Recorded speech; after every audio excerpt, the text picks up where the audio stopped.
Assalamu alaikum, my class fellows. Myself Ali Hassan, roll number 1034, and today my topic of presentation is types of gene therapy. We will discuss about the types of gene therapy कि gene therapy की कितनी types हैं और वो किस तरह से work करती हैं, क्या हैं. तो ठीक है, स्टार्ट करते हैं. There are several types of gene therapy approaches including this involves replacing of a defective or mutated gene with a functional copy to restore normal cellular function. इसमें जो सबसे पहली टेक्निक है, जो पहली सबसे टाइप है, वो है रिप्लेसिंग.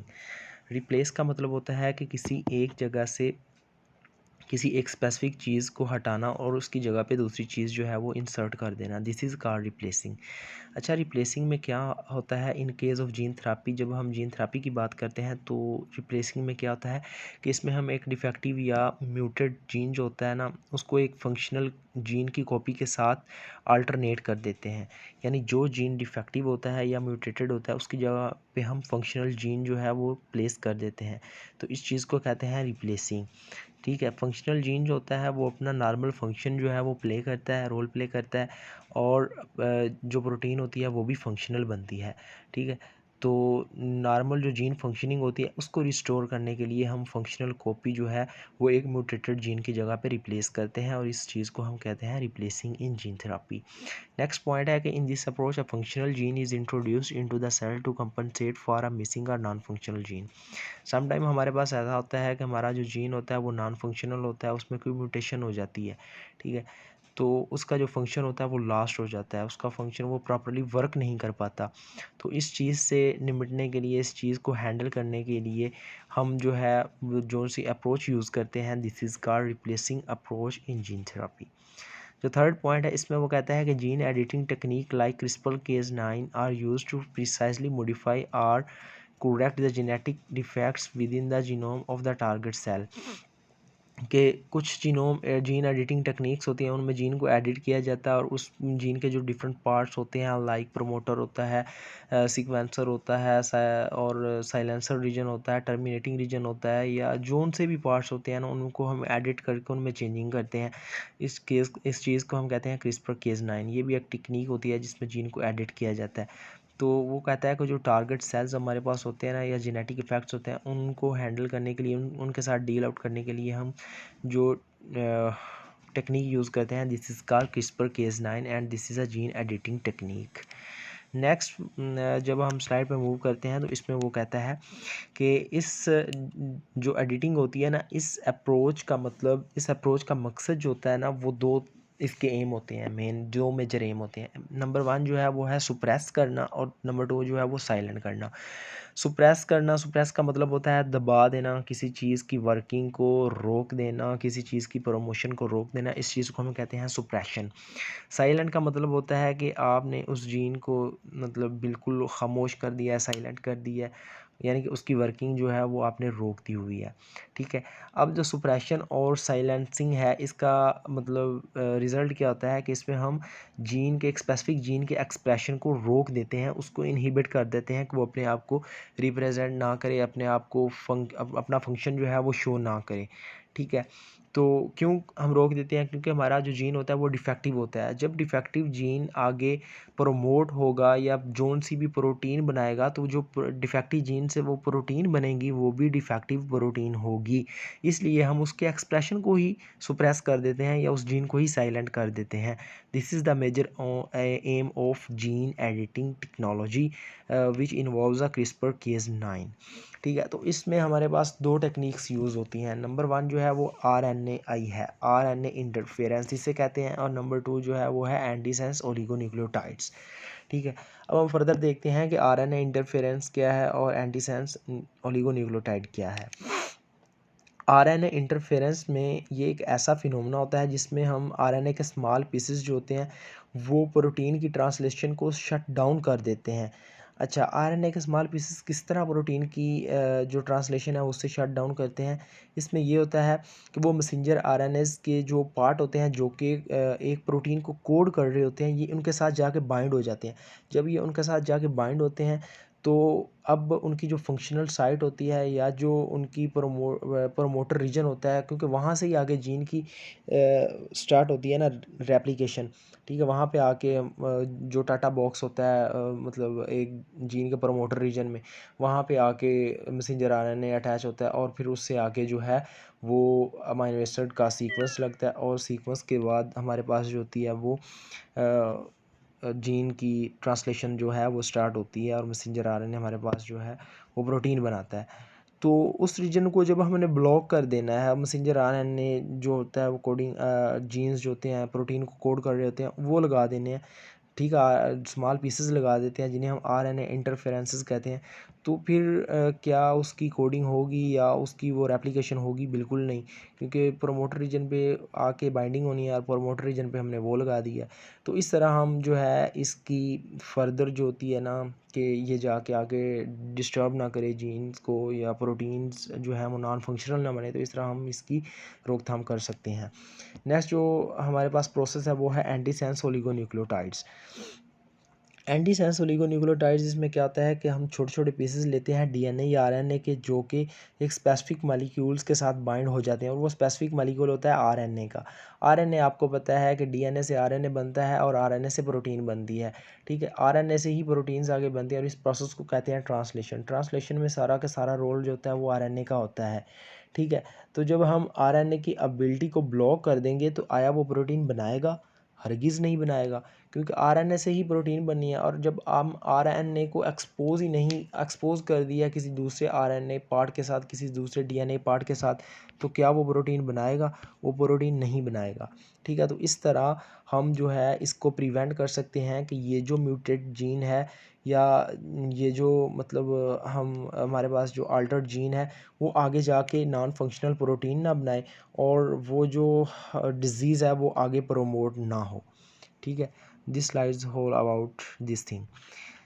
नेक्स्ट है कि ऐसी कौन सी कंडीशंस हैं जिनमें जो जीन थेरापी होती है वो नेसेसरी होती है। तो सबसे पहली जो है यहाँ पे हेडिंग है वो है genetic disorders. Gene therapy can be use to treat inherited genetic disorders. इसमें हम क्या करते हैं कि जो वरासती मौरूसी बीमारियाँ होती हैं वो मतलब जो हमारे पेरेंट्स से हमें ट्रांसमिट हुई होती हैं, ठीक है, और पेरेंट्स से ऑफस्प्रिंग में ट्रांसमिट हुई होती हैं, हम उनको जो है वो क्योर करने के लिए जीन थेरापी यूज़ करते हैं। ऐसी बहुत सारी एग्जांपल्स हैं, ठीक है, जो जेनेटिकली इनहेरिटेड डिजीज़ की। फॉर एग्जांपल सिस्टिक फाइब्रोसिस है। सिस्टिक फाइब्रोसिस ये भी एक जेनेटिक डिसऑर्डर है, और इसमें जो एक्सोक्राइन ग्लैंड्स होते हैं वो अफेक्ट होते हैं, ठीक है ना जी। तो इसमें एक्सोक्राइन ग्लैंड्स जो होते हैं वो अफेक्ट होते हैं। क्या होता है कि जो हमारे पास सिस्टिक फाइब्रोस जो हमारे पास एक्सोक्राइन ग्लैंड्स का वो जीन जो कि म्यूकस जो है वो प्रोड्यूस कर रहा होता है, म्यूकस की प्रोडक्शन में रोल प्ले कर रहा होता है, उस जीन में अब नॉर्मेलिटी हो जाती है, वो डिफेक्टिव जीन हो जाता है। तो उसकी वजह से वो अपना नॉर्मल फंक्शनल प्ले नहीं कर पाता, जिसकी वजह से ना एक्सेस जो है वो म्यूकस जो है वो सिक्रीट होता है। जब एक्सेस म्यूकस सिक्रीट होगा तो वो म्यूकस जो होगा वो थिक हो जाएगा। जब थिक होगा तो ये क्या करेगा, ये पैंक्रियाटिक डक्ट्स को ब्लॉक कर देगा। There is a blockage of pancreatic ducts, ठीक है। नेक्स्ट जो हमारे पास sickle cell anaemia, everyone is familiar to anaemia, ठीक है। Anaemia is the loss of shortage of blood. इसमें क्या होता है कि हमारे पास जो रेड ब्लड सेल्स होते हैं उनमें जो हेमोग्लोबिन के जीन्स होते हैं वो उनमें थोड़ी सी चेंज होती है और वो प्रॉपरली डिवेलप नहीं हो पाते, जिसकी वजह से रेड ब्लड सेल की जो शक्ल होती है वह साइज़ होता है, शेप होता है, वो एक सिकल की तरह हो जाती है, और इस चीज़ को हम कहते हैं सिकल सेल एनीमिया। नेक्स्ट है मस्कुलर डिस्ट्रोफी। मस्कुलर डिस्ट्रोफी एक ऐसी कंडीशन होती है जिसमें जो हमारे पास है मसल होता है ना वो प्रॉपरली डेवलप नहीं हो पाता हमारे पास, ठीक है। This is represented by degeneration of skeletal muscles during the volunteer movement. Non volunteer तो हमारे बस में ही नहीं होती हैं, वॉलंटियर मूवमेंट्स जब होती हैं तो उनके दौरान जो है वो स्केलेटल मसल प्रॉपरली वर्क नहीं कर पाते। इस चीज़ को हम कहते हैं कि मस्कुलर डिस्ट्रोफी। डिस्ट्रोफी खुद एक डिस्ट्रोफी एक जीन है, ठीक है, उसके नेम पे रखा हुआ है, इसका नेम मस्कुलर डिस्ट्रोफी, और ये 30 डिफरेंट डिजीज़ का एक पूरे का पूरा ग्रुप है। इसकी कुछ आपको सिम्टम्स मैं बता देता हूँ। इसमें वैडलिंग गेट होती है, मतलब आप लड़खड़ा के चलते हैं। जिसको मस्कुलर डिस्ट्रॉफी हुई होती है वो लड़खड़ा के, थोड़ा सा उसकी चाल में लड़खड़ाहट होती है, ठीक है। वॉकिंग ऑन टोज़, मतलब जो बंदा होता है वो जिस तरह हम वो कहते हैं ना कि ये एड़ियाँ उठा के चलना, उस तरह चलता है, ठीक है। क्योंकि मसल जो होता है ना उसकी वो बोन के साथ लिगामेंट के साथ जो है वो अटैचमेंट नहीं हो पाती, तो वो जुड़ता नहीं है, ठीक है। और नेक्स्ट जो इसका आखिरी सिम्टम है वो ये है कि मसल पेन होती है और मसल में स्टिफनेस, सख्ती आ जाती है मसल में, ठीक है। तो this is all about muscular dystrophy, ठीक है। ये इन सारी डिजीज़ को क्योर करने के लिए हम जीन थेरापी करते हैं कि जो डिफेक्टिव जीन है उसे निकाला और फंक्शनल जीन जो है उसकी जगह पे प्लेस कर दिया। नेक्स्ट है कैंसर। कैंसर को ट्रीट करने के लिए भी हम जीन थेरापी टेक्निक यूज़ करते हैं। आपको पता है कि आजकल जब जीन में म्यूटेशन होती है तो कैंसर हो जाता है। उसकी वजह से बहुत सारे जीन्स जो होते हैं वो बगैर अनकंट्रोल्ड मैनर में प्रोड्यूस होते हैं, और जब अनकंट्रोल्ड मैनर में प्रोड्यूस होते हैं तो वो एबनॉर्मल होते हैं, और एबनॉर्मल जीन जो है वो प्रॉपर वर्किंग नहीं कर पाता, तो वो अल्टीमेटली क्या काज करता है जी, कैंसर काज कर देता है, ठीक है। तो उनको रोकने के लिए हम क्या करते हैं, कैंसर सेल्स को डिस्ट्रॉय करने के लिए या फर्दर जो है वो जीन्स को अनप्रोलिफरेटिव उनकी जो प्रोडक्शन है उससे ब्लॉक करने के लिए हम क्या करते हैं, हम जीन थेरापी टेक्निक यूज़ करते हैं। Next we are moving to another slide. इसमें वायरल इन्फेक्शन है। आपको पता है आजकल बहुत से वायरल इन्फेक्शंस जो हैं वो प्रोड्यूस हो रहे हैं, जिस तरह हेपेटाइटिस बी वायरस है, कोरोना वायरस है, या लंपी वायरस है, जो कि मतलब एनिमल्स की डिजीज़ है, ठीक है। ये ह्यूमंस की तो नहीं है, लेकिन है तो वायरल डिजीज़ ना। तो इस तरह की जो जितनी भी वायरल डिजीज़ हैं उनको उनका एंटीवायरल रिस्पॉन्स जो होता है उनकी बॉडीज़ का, उसको हम इन्हांस करते हैं, ठीक है। और उसको इन्हांस करने के लिए हम जेनेटिक थेरापी यूज़ करते हैं। नेक्स्ट है जी न्यूरोलॉजिकल डिसऑर्डर्स। न्यूरोलॉजिकल डिसऑर्डर्स ऐसी डिसऑर्डर्स होती हैं which belong to our neuron, our immune system. Genetic therapy holds promise for treating certain neurological disorders such as Parkinson disease, Alzheimer disease. These are disease belong to our brain, our immune system, ठीक है। Then by delivering genes they promote the survival and function of affected nerve cell. इसमें जो affected nerve cell होते हैं उनको हम treat करते हैं, उनको प्रॉपर जो है हम ट्रीट करते हैं, और ट्रीट करके हम जो है वो डिज़ीज़ से छुटकारा पा सकते हैं। इसमें एक थेरापी यूज़ की जाती है जिसे इम्यूनोथेरापी कहते हैं। इम्यूनोथेरापी में क्या होता है कि हम इम्यून सेल को मॉडिफाई करते हैं ताकि उनकी जो इम्यूनिटी है वो इंक्रीज़ हो जाए। अच्छा, जब उनकी इम्यूनिटी इंक्रीज़ होगी तो बाहर से जो भी वायरल पार्टिकल आएगा वो उसके ख़िलाफ़ जो है वो अपने दिफा में और अपनी बॉडी को दिफा करने के लिए उसके ख़िलाफ़ लड़ेंगे, कम्बैट करेंगे। जब वो कम्बैट करेंगे तो यही एक्चुअल प्रोसेस होता है कि जो डिज़ीज़ को कम्बैट करने में मदद देता है, ठीक है। तो इसका जो इम्यूनोथेरापी है, इसका जो स्पेशल यूज़ है ये है न्यूरोलॉजिकल डिसऑर्डर्स को ब्लॉक करने में, न्यूरोलॉजिकल डिसऑर्डर्स को रोकने में, उनकी रोकथाम में, उनको प्रिवेंट करने के लिए, ठीक है। और सबसे इसका इम्पोर्टेंट रोल ये है कि this is used in the cancer treatment, ठीक है। Next we will move in next slide where is the main heading difference between cell therapy and gene therapy. इसमें हमारे पास क्या होता है कि सेल थेरापी और जीन थेरापी का डिफरेंस दिया हुआ है।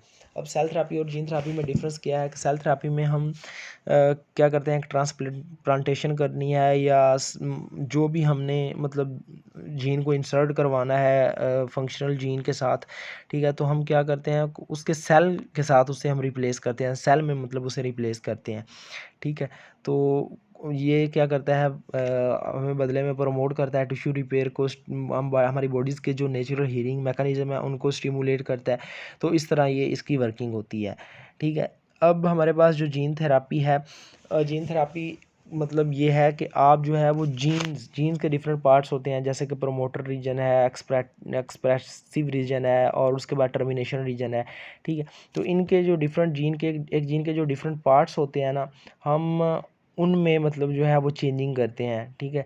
जैसा कि मैंने पीछे भी बयान किया है कि अगर हम प्रोमोटर रीजन पे कोई आरएनए या डीएनए का एक ब्लॉक, एक छोटा सा इंटरफेरेंस, एक टुकड़ा लगा देंगे तो क्या मतलब उसकी आगे वो रेप्लिकेशन हो पाएगी मैसेंजर आरएनए की? कभी नहीं, मैसेंजर आरएनए की रेप्लिकेशन नहीं हो पाएगी, क्योंकि जो भी मतलब जिसने भी आना है उसने आके प्रोमोटर रीजन पे अटैच होना है। अगर प्रोमोटर रीजन ही हमारा ब्लॉक होगा तो हमारे पास ट्रांसलेशन नहीं हो पाएगी और फर्दर प्रोटीन नहीं बनेगी। तो this is the main difference between cell therapy and gene therapy. Hope so कि जो मैंने डिस्कस किया आपको समझ आया होगा। Thank you so much.